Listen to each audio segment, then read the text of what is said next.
मुख्यमंत्री योगी आदित्यनाथ ने मुजफ्फरनगर शहर को स्मार्ट सिटी बनाने जाने की मौखिक स्वीकृति दे दी है। सहारनपुर में आयोजित मंडलीय कार्य योजना समीक्षा बैठक में प्रदेश सरकार के स्वतंत्र प्रभार राज्य मंत्री कपिल देव अग्रवाल ने मुख्यमंत्री के समक्ष यह प्रस्ताव रखा, जिसे उन्होंने सहर्ष स्वीकार किया है।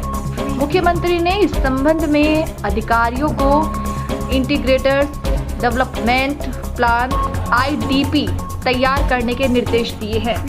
कपिल देव अग्रवाल ने बताया है कि शहर की तेजी से बढ़ती जनसंख्या और सीमा वृद्धि को देखते हुए एक सुनियोजित और आधुनिक विकास योजना की आवश्यकता है। उन्होंने कहा है कि नगर पालिका क्षेत्र की आबादी अब 6 लाख के पार हो चुकी है और ऐसे में जल निकासी, बिजली, ट्रैफिक और व्यापारिक सुविधाओं के उन्नयन की मांग समय की जरूरत बन गई है। मुख्यमंत्री योगी आदित्यनाथ ने मंत्री के प्रस्ताव को समर्थन करते हुए कहा कि मुजफ्फरनगर को एक आदर्श नगर के रूप में विकसित किया जाएगा।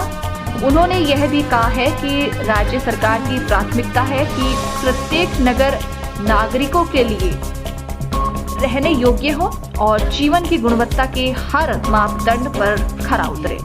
मुख्यमंत्री ने नगर विकास, पर्यटन और लोक निर्माण विभाग के अधिकारियों को निर्देश दिए हैं कि अगर पालिका क्षेत्र के समग्र और दीर्घकालीन विकास के लिए विस्तृत कार्य योजना तैयार करें। यह योजना मुजफ्फरनगर को पश्चिमी उत्तर प्रदेश के एक स्मार्ट और आत्मनिर्भर नगर के रूप में स्थापित करेगी। इस बैठक में मंत्री अनिल कुमार, राज्य मंत्री ब्रजेश पुंदेर, राज्य मंत्री जसवंत सैनी और कई विधायक, MLC और विभागीय अधिकारी भी उपस्थित। हम सबके लिए सौभाग्य का विषय है कि इस प्रदेश के बहुत ही ऊर्जावान यशस्वी मुख्यमंत्री श्री योगी आदित्यनाथ जी ने स्वयं सहारनपुर आकर के सहारनपुर मंडल के विकास योजनाओं की समीक्षा की। विशेष रूप से सार्वजनिक निर्माण विभाग, PWD, नगर विकास विभाग और पर्यटन, उसके साथ साथ कानून व्यवस्था की समीक्षा की, जिसके अंदर पूरे मंडल के सभी जनप्रतिनिधि, माननीय मंत्रीगण, विधायक, MLC उसके अंदर उपस्थित रहे। सबसे प्रस्ताव भी मांगे, चूंकि हमारा क्षेत्र विशेष रूप से नगर पालिका क्षेत्र में विधानसभा अधिकांश रूप से आती है, तो मुजफ्फरनगर के लिए इंटीग्रेटेड डेवलपमेंट प्लान ऐसा निवेदन मैंने मुख्यमंत्री से किया, जिसमें ये शहर स्मार्ट सिटी बने। मुझे हर्ष इस बात का कि आदरणीय मुख्यमंत्री योगी आदित्यनाथ जी ने जिस प्रकार से नगर निगम को डेवलप करने का काम किया है, 17 नगर निगम उत्तर प्रदेश के अंदर हैं, उन सभी को स्मार्ट सिटी का दर्जा देने का काम किया। उसी तरह पर मुजफ्फरनगर भी स्मार्ट सिटी के रूप में डेवलप होगा, ये घोषणा मुख्यमंत्री ने की है। चूंकि विशेष रूप से मुजफ्फरनगर की आबादी लगभग मुजफ्फरनगर की वोट हैं वो 4.5 लाख से अधिक वोट इस समय है और कई नगर निगमों से अधिक संख्या यहाँ मतदाताओं की है। तो निवेदन उन्होंने स्वीकार किया, जिसके अंदर जल निकासी, शाहबुद्दीनपुर पर एक STP, नालों का निर्माण, सड़कों का चौड़ीकरण और विशेष रूप से जो बिजली की लाइनें हैं, बिजली के खंभे हैं, उनको अंडरग्राउंड ऐसा करने का निवेदन आदरणीय मुख्यमंत्री से हमने निवेदन किया। उन्होंने फिर प्रस्ताव तैयार करके देने के लिए कहा है।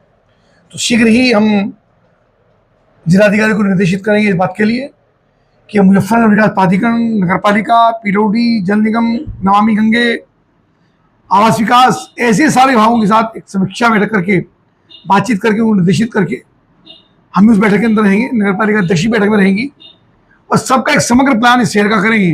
तो शहर के अंदर सर्वांगीण विकास कैसे हो, वो प्रस्ताव शीघ्र आदरणीय मुख्यमंत्री जी के पास पहुंचेगा और मुझको लगता है कि क्रम से उसकी घोषणाएं होंगी और निश्चित रूप से बहुत जल्दी मुजफ्फरनगर स्मार्ट सिटी के रूप में उसकी कार्य योजना तैयार होकर के मुख्यमंत्री को हम देंगे, वो वहाँ पहुँचेगी और उसकी स्वीकृति मिलेगी। प्रोजेक्ट है अभी ये नया नहीं है, लेकिन मुझको लगता है ये इतना बड़ा प्रोजेक्ट है, 400-500 करोड़ तो हो जाएगा, 500 करोड़ से कम का तो नहीं बैठेगा।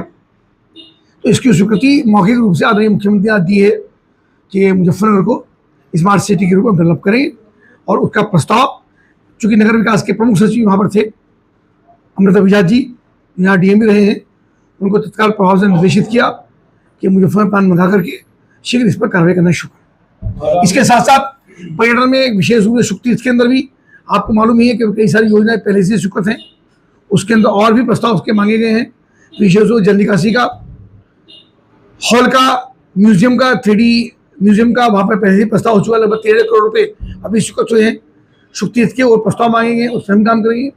PWD का भी हमारा काली नदी पर एक नया पुल, उसकी स्वीकृति बहुत जल्दी हो जाएगी, उसकी सहमति हो गई है। विधानसभा क्षेत्र के अंदर जो सड़कें हमारी ये भी टूटी हैं, उन पर जल्दी काम शुरू हो जाएगा। चाहे नगर पालिका क्षेत्र के अंदर हो, चाहे नगर पालिका के बाहर हो, उन सब पर भी बहुत तेजी से काम शुरू होगा। यानी क्षेत्र का सर्वांगीण विकास बहुत तेजी के साथ हो, ये निर्देश आदरणीय मुख्यमंत्री ने हम सबके सामने संबंधित अधिकारियों को देने का काम किया है। मैं पूरे जनपद की ओर से उनका हृदय गहराइयों से धन्यवाद और अभिनंदन करता हूं। सबसे महत्वपूर्ण बदलाव क्या होगा? देखिए, जल निकासी शहर की सबसे बड़ी डिमांड है। जब जल निकासी नहीं होती है तो नाले छोटे पड़ जाते हैं, उनकी सफाई नहीं होती है, और जब बारिश होती है तो स्वाभाविक रूप से जनता में नाराजगी होती है। तो उन सबको करने के लिए नगर पालिका क्षेत्र के नालों का निर्माण, जो और भी नाले बनने हैं उनका अंडरग्राउंड केबलिंग, जिससे अतिक्रमण जो सड़कों पर रहता है वो खत्म होगा। और जो हमारा रामपुरी, शाहबुद्दीनपुर, दक्षिण रामपुरी, एकता विहार, जनकपुरी, यही वाला जो क्षेत्र है, ये उधर से पानी चलता है पूरा होते हुए लद्दा वाला होते हुए और रामपुर टीले तक पहुंचता है। उस पानी को वहीं पर रोका जाए, उसके लिए प्रस्ताव हमने दिया। समय लगेगा, तो तत्काल नहीं होगा। ये काम बड़े काम होते हैं, योजना बनती है, समय लगता है इन काम में।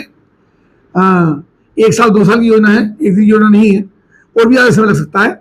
लेकिन जब प्रस्ताव चला गया, प्रस्ताव जाता है तो सरकार उस पर काम करती है।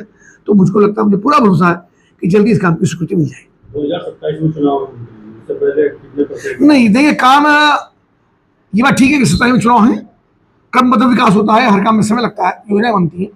आज ये प्रधानमंत्री ने तो 2047 तक विकसित भारत बनाने की बात की है, तो 47 तो बहुत दूर बात है। तो हर चीज़ में समय लगता है, योजनाएं आगामी बनती हैं, केवल चुनाव के लिए योजना नहीं बनती है। काम तो 24 घंटे करते हैं, हमेशा करते हैं, केवल चुनाव की योजना नहीं बनती। जनता के विकास की योजना, सर्वांगीण विकास अपने शहर का, जनपद, इसके लिए योजना बनती है। चुनाव तो आते रहेंगे जाते रहेंगे, चुनाव का विषय नहीं है, पर जो भी हम अपने समय में स्वीकृतियाँ हम करा सकें, जनता को लाभ दे सकें, उसका हमने किया है। एक लगातार मेरा प्रस्ताव चल रहा है कि जो आनंदपुरी मोहल्ले के अंदर खादी ग्रामोद्योग का स्थान, एक जगह है, उससे मेरी कोशिश है, लगभग 10,000 मीटर जगह है, उस पर एक multi level complex PP model पर बने, उसके लिए प्रयासरत हूँ। अभी उसकी स्वीकृति नहीं हुई है, फिर लगातार मैं उसके लिए काम कर रहा हूँ।